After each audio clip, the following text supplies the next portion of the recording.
Sa bawat yugto ng ating buhay, lagi tayong inilalagay ng panahon sa dalawang uri ng daan. Ang isa ay ang daan ng pag-aaksaya, kung saan ang tao ay nabubuhay lamang sa kasalukuyan ng walang malinaw na direksyon. Inuuna ang pansamantalang aliw at hinahayaang maglaho ang oras na hindi na muling maibabalik. Ang isa naman ay ang daan ng disiplina at tamang asal, kung saan ang bawat maliit na kilos ay may kahulugan at ang bawat pagpupunyagi ay nagiging pundasyon ng hinaharap. Ang tanong ay hindi kung anong daan ang gusto mo, kundi kung anong daan ang pinipili mo araw-araw sa pamamagitan ng iyong ugali. Ang kasaganaan ay hindi biyayang basta nalalaglag mula sa langit. Ito ay bunga ng wastong asal at matatag na pananaw. Ang tao na walang disiplina ay maaring magkaroon ng pera, ngunit ito ay lilisan at hindi mananatili. Ang tao na may tamang pag-uugali ay maaring magsimula sa kaunti, ngunit ang kanyang kayamanan ay unti-unting uusbong at sabay nahuhubog ng kanyang pagkatao. Ang pera ay hindi lamang isang bagay na hawak sa kamay. Ito ay isang lakas na sumusunod sa sinumang may kakayahang pangalagaan ito.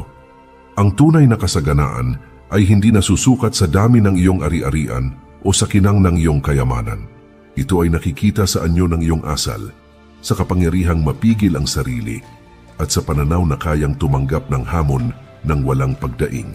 Ang ugali ang ugat ng lahat ng uri ng pag-angat. Kapag matuwid ang iyong asal, susunod ang kayamanan at higit pa roon, susunod ang kapayapaan ng loob. Sabi nga ni Epictetus, hindi ang mga bagay ang siyang bumabalisa sa atin, kundi ang ating paghatol sa mga bagay na iyon.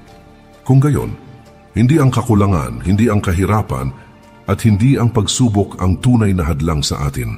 Ang tunay na hadlang ay ang maling pagtingin at ang maling pag-uugali na pumipigil sa atin na makakita ng oportunidad sa gitna ng unos. Ang taong may tamang asal ay makakakita ng liwanag kahit sa dilim, habang ang taong puno ng inggit, katamaran at kawalan ng pagpipigil sa sarili ay mawawala kahit nasa gitna na ng pagkakataon. Kaibigan at kapatid, muli, inaanyayahan kita na mag-subscribe sa ating channel para lagi kang updated sa mga bagong videos na aking gagawin at babago sa pananaw mo sa buhay. Matapos nating maunawaan na ang ugali at pananaw ang tunay na batayan ng pag-angat, dumako naman tayo sa mga asal na siyang nagiging magneto ng kasaganaan. Sapagkat ang pera ay hindi hinahabol tulad ng isang anino, ito ay kusang lumalapit sa sinumang may tamang pamumuhay. Ang mga susunod na ugali ay hindi lamang simpleng payo, ito ay mga gabay na hinubog ng karanasan at karunungan, mga prinsipyong matagal nang napatunayan na kayang baguhin hindi lang ang iyong bulsa, kundi ang mismong landas ng iyong buhay. Number 1, disiplina sa sarili. Sa lahat ng ugali na kailanman ay maaaring hubugin ng tao, ang disiplina sa sarili ang pinakapundasyon, sapagkat ang tao na walang disiplina ay parang mandirigmang walang sandata, madaling magapi ng tukso at panghihina. Ngunit ang tao na marunong mamuno sa kanyang mga pagnanasa at marunong pigilan ang sarili sa labis na luho ay nagiging tunay na malaya. Ang kalayaan ay hindi ang paggawa ng lahat ng gusto, kundi ang kakayahang piliin ang nararapat. Ang taong may disiplina ay marunong maghintay. Hindi siya natitinag ng tukso ng mabilis na aliw o panandaliang ginhawa. Alam niya na ang tunay na tagumpay ay bunga ng mahabang proseso at paulit-ulit na pagpili sa tama kaysa madali. Ang kanyang oras ay hindi ginugugol sa walang kabuluhan, bagkus bawat sandali ay ini-invest niya sa mga bagay na magbubunga ng mas malaki sa kinabukasan. Kung kaya't ang maliit na kita ay nagiging puhunan, ang maliit na ipon ay lumalago at ang pangarap na malabo ay nagiging malinaw na direksyon. Kung ang tao ay walang disiplina, kahit gaano karami ang perang dumaan sa kanyang mga kamay, ito'y maglalaho na parang usok. Ngunit kung siya ay may tamang asal, kahit kaunti lamang ang kanyang hawak, marunong siyang maglaan, mag-ipon at magparami. Tulad ng isang magsasakang nagtatanim, hindi siya naghahabol ng ani sa iisang araw. Alam niyang bawat binhi ay nangangailangan ng panahon, araw at pag-aalaga bago ito maging bunga. Sabi nga ni Seneca, walang tao ang nagiging marunong nang hindi muna naging disiplinado. Ang katalinuhan ay hindi natatagpuan sa dami ng kaalaman, kundi sa kakayahang ipatupad ito sa tamang oras at sa tamang paraan. At dito pumapasok ang disiplina. Ito ang haligi ng lahat ng pag-unlad. ang bantay ng ating mga pangarap at ang tagapag-ingat ng ating hinaharap. Kung nais mong makakit ng pera at makamtan ang pag-angat, ang unang hakbang ay hindi sa negosyo, hindi sa oportunidad, at hindi sa koneksyon. Ang unang hakbang ay ang pamumuno sa iyong sarili. Sapagkat ang taong hindi marunong mamahala ng sarili ay hindi kailanman makakayanan ng pamamahala ng mas malalaking bagay. Number 2, konsistensya sa bawat gawain. Ang disiplina ay siyang unang hakbang, ngunit hindi ito magiging ganap kung walang kasamang konsistensya. Maraming tao ang marunong magsimula, ngunit kakaunti lamang ang marunong magpatuloy. Ang apoy ng inspirasyon ay madaling magningas, ngunit kung walang patuloy na paglalagay ng panggatong ito, ay unti-unting namamatay. Ganyan din ang buhay. Hindi sapat ang isang araw ng sipag at hindi sapat ang isang linggo ng pagtitiyaga. Ang tunay na pag-angat ay bunga ng paulit-ulit na pagkilos araw-araw. Kahit sa oras na nakakapagod at tila walang nagbabago, ang taong may konsistensya ay parang ilog na dumadaloy. Hindi ito humihinto kahit gaano kaliit ang agos, ngunit sa paglipas ng panahon kaya nitong bumutas ng bato. Ang maliit na hakbang na ginagawa araw-araw, kahit gaano kaliit sa paningin ng iba, ay nagiging dambuhalang tagumpay kapag pinag-isa sa pagdaan ng panahon. Kaya nga ang konsistensya ay parang lihim na sandata na tahimik ngunit makapangyarihan. Kung ang disiplina ay ang kakayahang simulan at pigilan ang sarili sa maling gawain, ang konsistensya naman ang kakayahang manatili sa tamang landas hanggang sa marating ang dulo. Ang taong marunong maging konsistente ay hindi natitinag ng pansamantalang kabiguan at hindi siya napapahinto ng kahirapan o pagod dahil alam niyang ang bawat araw ng pagpupunyagi ay isang hakbang palapit sa tagumpay. Sabi ni Marcus Aurelius, ang tagumpay ng buhay ay nakasalalay sa maliliit na bagay na inuulit ng may tiyaga at pagpupursige. At tunay nga, hindi isang dakilang gawa ang nagtatayo ng kayamanan o kasaganaan, kundi ang paulit-ulit na paggawa ng maliliit, ngunit tamang bagay. Ang pagtitipid araw-araw, ang pag-aaral kahit walang nakatingin, at ang paggawa ng tama kahit walang pumupuri ay nagiging haligi ng pag-angat. Kung nais mong makaakit ng pera, huwag kang umasa sa biglaang swerte o sa mabilisang paraan.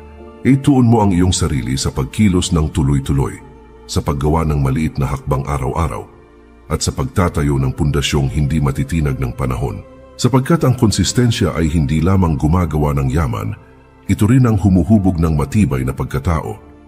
Number 3, tamang pagpapahalaga sa oras. Ang oras ang pinakamahalagang yaman ng tao. Hindi ito nabibili, hindi ito naipapamana, at kapag nawala ay hindi na muling maibabalik. Ang bawat sandali na nasasayang ay isang pagkakataon na nawala ng tuluyan. Maraming tao ang nag-aaksaya ng oras sa walang kabuluhang gawain, sa mga bagay na walang silbi, o sa palaging paghihintay na may susunod na pagkakataon. Ngunit ang tao na marunong magpahalaga sa oras ay nagiging malaya mula sa pagkakakulong ng kawalang saysay at natututo niyang gamitin ang bawat minuto upang hubugin ang kanyang buhay at hinaharap. Ang mga mayamang tao at matagumpay na individual ay hindi nagiging ganito dahil sa swerte lamang. Ang kanilang sikreto ay ang kakayahang tingnan ang oras bilang kayamanan. Ang bawat oras ay isang pagkakataon. Bawat sandali ay isang butil na pwedeng maging pundasyon ng malaking tagumpay. Ang taong marunong maglaan ng oras para sa pag-aaral, pagpapalago ng kaalaman, paggawa ng plano, at pagkilos ay siyang tunay na may kapangyarihan. Ang bawat hakbang na ginagawa niya, kahit maliit, ay nagiging hakbang patungo sa pag-abot ng kanyang pangarap. Kapag hindi pinapahalagahan ang oras, ang bawat hakbang ay nauuwi sa walang saysay na pag-ikot. Ngunit sa tamang pagpapahalaga, ang bawat kilos, bawat plano at bawat desisyon ay nagiging bahagi ng mas malaking larawan ng tagumpay. Ang oras ay hindi lamang instrumento para sa yaman. Ito rin ay guro na nagtuturo ng disiplina, konsistensya at malinaw na pananaw sa buhay. Sabi ni Seneca, hindi natin kontrolado ang haba ng ating buhay, kundi ang paggamit natin sa oras na ibinigay sa atin. Ang kasabihang, ito ay paalala na ang buhay ay hindi lamang sinusukat sa dami ng taon kundi sa lalim at kabuluhan ng bawat sandaling ginugol. Ang bawat minutong ginugol ng may layunin ay hindi nasasayang. Ito ay nagiging hakbang patungo sa kasaganaan, kaalaman, at tunay na pag-unlad. Ang tamang pagpapahalaga sa oras ay hindi lamang nakakatulong sa pag-akit ng pera, kundi sa paghubog ng pagkatao. Ang isang tao na marunong maglaan ng oras para sa mahahalagang bagay ay mas matatag sa harap ng pagsubok, mas malinaw sa paggawa ng desisyon at mas maayos sa pagbuo ng plano. Ang kanyang buhay ay isang maayos na orkestrasyon ng mga hakbang kung saan ang bawat kilos ay may dahilan at ang bawat sandali ay may halaga. Kung nais mong makaakit ng pera at makamtan ang tunay na pag-angat, magsimula sa pagpapahalaga sa oras. Gamitin ito sa tamang paraan, iwasan ang pagpapaliban, at ituon ang lakas sa mga gawaing magbubunga sa hinaharap. Sapagkat ang bawat minutong ginugol ng wasto ay hakbang patungo sa yaman, kasaganaan at kapayapaan ng isip. Sa oras na ito ay pinapahalagahan. Ang pera at tagumpay ay hindi lamang darating. Ang buhay mo ay magiging mas makabuluhan at may direksyon. Number 4. Pagiging responsable sa sariling aksyon. Ang tunay na kapangyarihan sa buhay ay nagsisimula sa pagtanggap ng buong responsibilidad sa bawat aksyon. Ang taong laging nagbabalik ng sisi sa iba, sa pagkakataon o sa swerte, ay tulad ng barkong lumulutang sa dagat ng walang timon. Walang direksyon ang kanyang buhay at ang kanyang yaman ay madaling mawala. Ngunit ang taong marunong tanggapin ang pananagutan sa kanyang desisyon at kilos ay may kakayahang hubugin ang sariling kapalaran. Ang responsibilidad ay hindi lamang tungkol sa mga malalaking bagay o sa mga mahahalagang desisyon. Ito ay titikit sa Mount Ritero sa bawat kilos at sa bawat pagpili. Ang isang simpleng aksyon na ginagawa ng may tamang intensyon at pananagutan ay nagiging pundasyon ng mas malaking tagumpay. Ang taong may pananagutan ay hindi natatakot sa kabiguan, bagkus ay itinuturing ito bilang guro na nagtuturo kung paano maging mas mahusay sa susunod. Kapag ang isang tao ay marunong humawak ng responsibilidad, nagiging maayos ang kanyang relasyon sa pera at kayamanan. Hindi siya basta gumagastos ng padalos-dalos. Hindi siya nalulunod sa utang at hindi siya umaasa sa pagkakataon lamang. Ang bawat hakbang sa kanyang buhay ay pinag-iisipang mabuti at ang bawat desisyon ay may malinaw na layunin. Ang responsibilidad ang gumagabay sa kanya upang hindi maligaw sa gitna ng tukso at hindi mawala sa daan patungo sa pag-angat. Sabi ni Epictetus, ang kalayaan ay nagsisimula sa kakayahang mamuno sa sarili at tanggapin ang pananagutan sa bawat aksyon. Tunay nga, walang sino mang tao ang tunay na malaya kung hindi niya kayang pangasiwaan ang sariling desisyon. Ang yaman ay sumusunod sa taong may kakayahang pangalagaan at pangasiwaan ang kanyang buhay ng may pananagutan. Ang pagiging responsable ay hindi lamang nakakaakit ng pera. Ito rin ay nagdudulot ng respeto mula sa ibang tao, nagtuturo ng disiplina at nagbubukas ng pintuan para sa mas malaking oportunidad. Ang taong may pananagutan ay maasahan, maingat at may kakayahang planuhin ang bawat hakbang patungo sa layunin. Kung nais mong makaakit ng pera at makamtan ang tunay na pag-angat, simulan mo sa pagiging responsable sa bawat aksyon at desisyon. Huwag ilihis ang sisi sa iba at harapin ang bawat hamon ng may tapang at malinaw na pananaw. Sapagkat ang tunay na yaman ay hindi lamang nasusukat sa material na bagay, kundi sa kakayahang pangasiwaan ang sarili at ang buhay na ipinagkaloob sa iyo. Number 5. Pagkakaroon ng malinaw na layunin. Walang taong makakarating sa tamang destinasyon kung wala siyang malinaw na direksyon. Ang mga pangarap na malabo, ang mga hangarin na hindi malinaw, at ang buhay na ginagabayan ng alinlangan ay katulad ng barko na naglalayag sa dagat ng walang timon. Ang pagkakaroon ng malinaw na layunin ay nagbibigay ng focus, nagiging gabay sa bawat kilos, at nagpapasigla sa bawat hakbang na ginagawa sa kabila ng pagod, kabiguan o tukso. Ang taong may malinaw na layunin ay alam kung saan pupunta at kung paano mararating ang kanyang destinasyon. Ang bawat desisyon ay sinasalamin ng layuning iyon. Ang bawat aksyon ay nagiging hakbang patungo sa kanyang pangarap. Kung ang layunin ay mali o malabo, ang bawat hakbang ay nagiging walang saysay. Ngunit sa tamang layunin, ang bawat maliit na tagumpay ay nagiging pundasyon ng mas malaking pag-unlad. Sabi ni Marcus Aurelius, ang buhay ay walang saysay kung walang malinaw na direksyon. Tunay nga, ang kayamanang nais makamtan ay hindi darating sa taong gumugol ng oras sa walang kabuluhang gawain. Ang pera ay sumusunod sa taong may malinaw na plano, sa taong alam kung ano ang kanyang pinaghihirapan, at sa taong may malinaw na dahilan kung bakit siya nagsisikap. Ang pagkakaroon ng layunin ay hindi lamang nakakaakit ng pera. Ito rin ay nagbibigay ng lakas sa harap ng mga pagsubok, nagtuturo ng disiplina, at humuhubog ng konsistensya. Ang taong may layunin ay hindi madaling maligaw ng landas, hindi madaling maapektuhan ng kabiguan, at alam kung paano balansehin ang oras at lakas sa pinakamahalagang bagay. Kung nais mong makaakit ng pera at makamtan ang tunay na pag-angat, simulan mo sa pagtatakda ng malinaw na layunin. Tukuyin kung ano ang gusto mong makamit, bakit mo ito nais at paano mo mararating.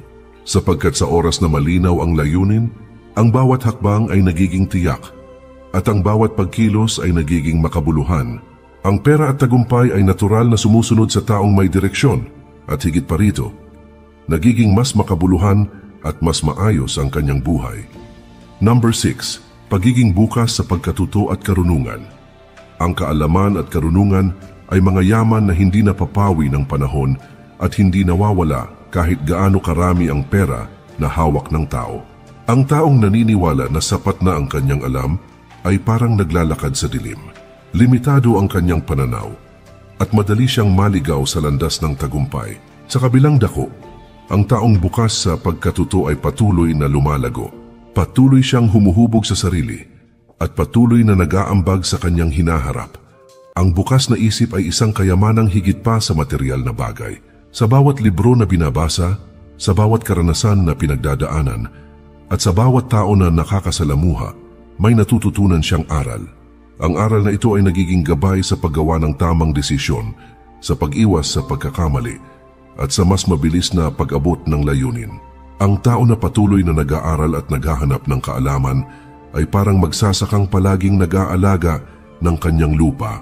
Alam niyang ang bawat butil ng aral ay magiging bunga sa tamang panahon at magdadala ng masaganang ani sa hinaharap. Ang bukas na pagkatuto ay hindi lamang tungkol sa karunungan ng isip, kundi pati na rin sa pagpapalawak ng puso at karakter.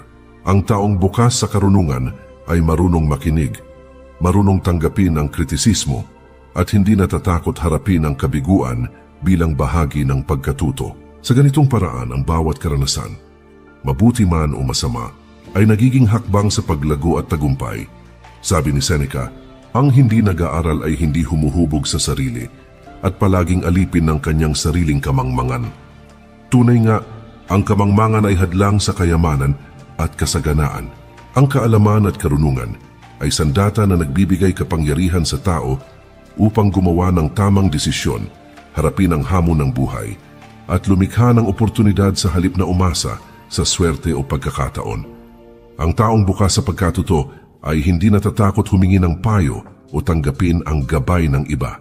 Alam niyang ang tunay na kayamanan ay hindi lamang pera kundi ang kakayahang gumawa ng tamang hakbang sa tamang panahon. Ang kanyang utak ay patuloy na hinuhubog at ang kanyang puso ay patuloy na lumalawak upang yakapin ang aral ng buhay. Ang mga aral na ito ay hindi lamang nagbubukas ng pinto sa yaman kundi humuhubog din ng pagkatao na may kakayahang mamuno sa sarili at gumawa ng matalinong desisyon sa bawat aspeto ng buhay. Kung nais mong makaakit ng pera at makamtan ang tunay na pag-angat, simulan mo sa pagiging bukas sa pagkatuto. Mag-aral ng walang sawang pag-usisa, humingi ng karunungan sa mga may alam, at yakapin ang aral mula sa bawat karanasan. Sapagkat sa oras na bukas ang isip at handa sa kaalaman, ang yaman at kasaganaan ay natural na sumusunod, at ang bawat hakbang ay nagiging mas matatag at mas makabuluhan. Ang buhay ay nagiging mas malinaw, mas maayos, at ang bawat kilos ay may direksyon at layunin na hindi matitinag ng panahon o ng tukso. Number 7. Pagiging maingat sa pananalapi. Ang pera ay isang instrumento, hindi ang sukatan ng halaga ng tao. Ngunit tulad ng anumang instrumento, kung hindi ito gagamitin ng maayos, maari itong maging sanhi ng pagkasira at problema. Ang taong walang pag-iingat sa kanyang pananalapi ay parang mandaragat na walang mapa at timon. Madali siyang maligaw, malulunod sa utang, o mawawala sa tamang landas patungo sa kasaganaan. Ngunit ang taong marunong maging maingat sa pera ay may kakayahang gabayan ang kanyang buhay sa direksyon ng pag-unlad. Ang pagiging maingat sa pananalapi ay hindi nangangahulugan ng pagiging matipid lamang. Ito ay ang kakayahang planuhin ang bawat gastusin, timbangin ang bawat desisyon, at ilaan ang bawat yaman sa tamang paraan. Ang tao na may ganitong ugali ay marunong maglaan para sa kinabukasan, mag-invest sa tama, at magtipid sa halip na mag-aksaya. Sa ganitong paraan, bawat sentimo na hawak niya ay nagiging hakbang patungo sa mas malaking kayamanan. Ang pananalapi ay isang test ng disiplina at konsistensya. Kung hindi ka marunong pamahalaan ng pera, kahit gaano karami ang dumaan sa iyong mga kamay, ito ay lilisan at mawawala. Ngunit ang taong may tamang ugali sa pera ay nagagamit ang kanyang yaman bilang kasangkapan para sa mas malaking layunin. Nakikita niya ang pera hindi bilang isang layunin, kundi bilang kasangkapan upang lumikha ng mas matibay na pundasyon sa buhay. Sabi ni Seneca, hindi ang dami ng pera ang mahalaga, kundi ang karunungan sa paggamit nito. Ang tunay na kasaganaan ay hindi nasusukat sa kung gaano karami ang hawak, kundi sa kung gaano kahusay ang paggamit at pamamahala sa yaman na mayroon ka. Ang taong maingat sa pananalapi ay marunong maglaan para sa hinaharap, hindi nagmamadali at hindi pinapayagan ng tukso ng agarang kasiyahan na sirain ang kanyang pundasyon. Ang pagiging maingat sa pera ay hindi lamang nagdudulot ng kayamanan, kundi nagbubukas din ng kalayaan sa buhay. Hindi ka nagiging alipin ng utang, hindi ka natatakot sa kawalan, at may kapangyarihan kang gumawa ng matalinong desisyon sa bawat aspeto ng buhay. Ang tamang pamamahala sa yaman ay humuhubog ng karakter, nagpapalawak ng pananaw, at nagiging sandigan sa panahon ng pagsubok. Kung nais mong makaakit ng pera at makamtan ang tunay na pag-angat, simulan mo sa pagiging maingat sa pananalapi. Planuhin ang bawat hakbang, gamitin ang yaman ng may karunungan, at ituon ang bawat desisyon sa mas malaking layunin. Sapagkat sa oras na natutunan mong pahalagahan at pangasiwaan ng pera, ang kayamanan ay sumusunod at ang iyong buhay ay nagiging mas matatag, mas maayos at mas makabuluhan. Number 8. Pagiging mapagpasensya at matiyaga. Sa mundong puno ng tukso at agarang gantimpala, ang isa sa pinakamahalagang ugali na nagdadala ng tunay na yaman ay ang kakayahang maging mapagpasensya at matiyaga. Ang pera at tagumpay ay hindi agad dumadaloy sa sino mang walang kakayahang maghintay. Ang tao na nagmamadali, na nais lahat ng bagay ng sabay-sabay, ay kadalasan nauuwi sa pagkabigo at pagkasayang ng pagkakataon. Ngunit ang taong may pasensya at tiyaga ay marunong maghintay sa tamang panahon, gumawa ng tama sa bawat hakbang, at panatilihin ang kanyang direksyon kahit matagal bago dumating ang bunga. Ang pagtitiyaga ay hindi lamang tungkol sa paghihintay, kundi sa patuloy na pagkilos sa kabila ng kahirapan at kabiguan. Ang isang maliit na aksyon araw-araw, kapag pinagsama-sama sa paglipas ng panahon, ay nagiging pundasyon ng malaking tagumpay. Tulad ng isang magsasakang nagtatanim, hindi niya inaasahan na ang binhing itinanim ay biglang tutubo at magbubunga agad. Alam niyang ang bawat araw ng pag-aalaga ay nagdadala sa kanya ng masaganang ani sa tamang panahon. Sabi ni Epictetus, walang tao ang namumuhay ng mabuti kung hindi siya marunong maghintay at magtiyaga. Tunay nga, ang tunay na kasaganaan ay bunga ng pagtitiyaga sa mga tamang gawain, ng pagtiis sa pansamantalang hirap at ng kakayahang manatili sa tamang landas kahit ang bunga ay tila malayo pa.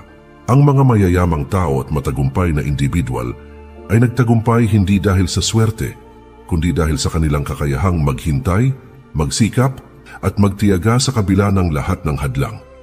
Ang pagiging mapagpasensya at matiyaga ay nagdudulot ng mas malalim na pag-unawa sa sarili at sa mundo.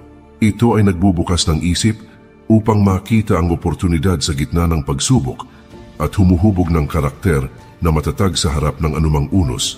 Kapag natutunan mong maghintay at magtiyaga, ang bawat hakbang ay nagiging makabuluhan at ang bawat pagkilos ay nagdudulot ng mas matibay na pundasyon sa hinaharap.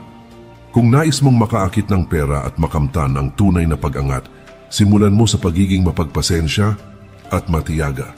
Gawin ang tama araw-araw, panatilihin ang direksyon, at huwag panghinaan ng loob kahit matagal bago dumating ang resulta. Sapagkat sa oras na natutunan mong pahalagahan ang tamang proseso, ang yaman, kasaganaan, at tagumpay ay kusang darating at ang bawat hakbang sa buhay ay nagiging mas makabuluhan at puno ng direksyon.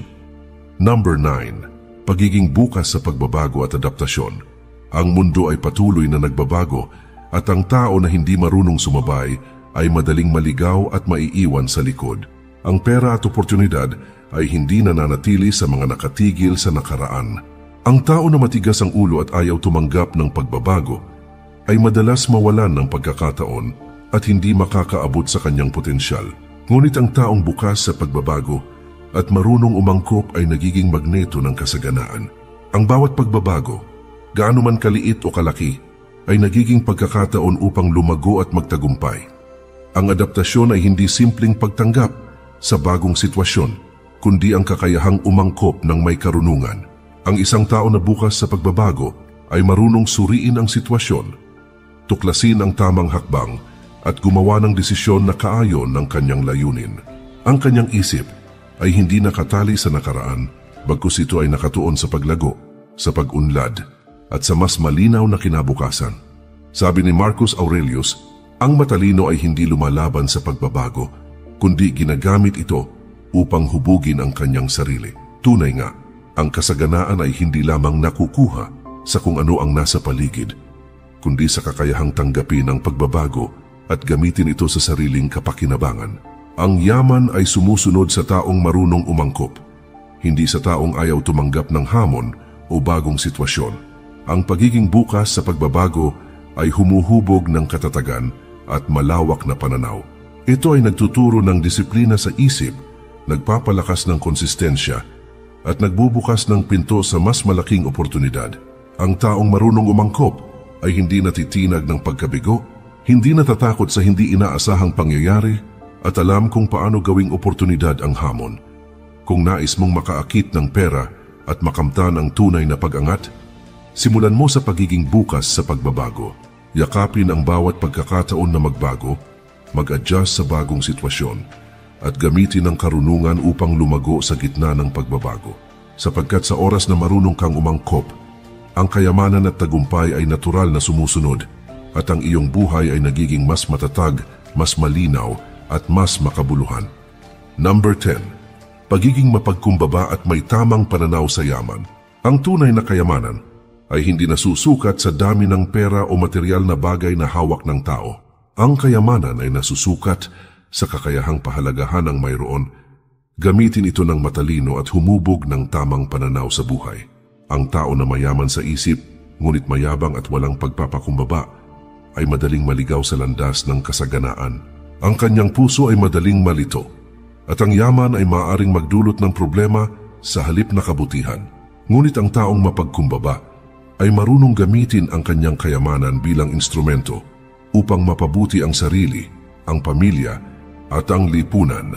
Ang pagkakaroon ng tamang pananaw sa yaman ay nangangahulugang nauunawaan mo ang limitasyon nito at ang tunay na layunin nito. Ang pera ay hindi lamang para sa pansariling kasiyahan, kundi para sa paglago sa seguridad at sa pagtulong sa iba. Ang taong may tamang pananaw sa yaman ay hindi alipin ng kanyang pagnanasa, hindi natutukso ng labis na luho at marunong mamuhunan sa mga bagay na magbubunga sa hinaharap. Sabi ni Epictetus, ang mayaman ay hindi siya na marami ang ari-arian kundi siya na kontento sa kung ano ang mayroon at marunong gamitin ito ng wasto. Ang mapagkumbabang tao ay nagtatamo ng respeto at tiwala mula sa iba. Lumalawak ang kanyang pananaw at nagiging bukas sa mga oportunidad na hindi nakikita ng taong sakim o palalo. Ang yaman na ginagamit ng may tamang intensyon at tamang pananaw ay lumalaki at nagiging pundasyon ng mas matatag at makabuluhang buhay. Ang mapagkumbaba at tamang pananaw sa yaman ay hindi lamang nakakaakit ng pera. Ito rin ay nagdudulot ng kapayapaan ng isip, nagpapalakas ng karakter, at humuhubog ng tamang ugali sa bawat desisyon. Kapag natutunan mong gamitin ang kayamanan ng may tamang pananaw, ang pera ay nagiging kasangkapan sa pag-angat ng buhay at hindi hadlang sa personal na paglago. Kung nais mong makaakit ng pera at makamtan ang tunay na pag-angat, simulan mo sa pagiging mapagkumbaba at pagkakaroon ng tamang pananaw sa yaman. Pahalagahan ang mayroon, gamitin ito ng matalino at ituon ang bawat hakbang sa pagbuo ng mas matibay at makabuluhang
Thank you.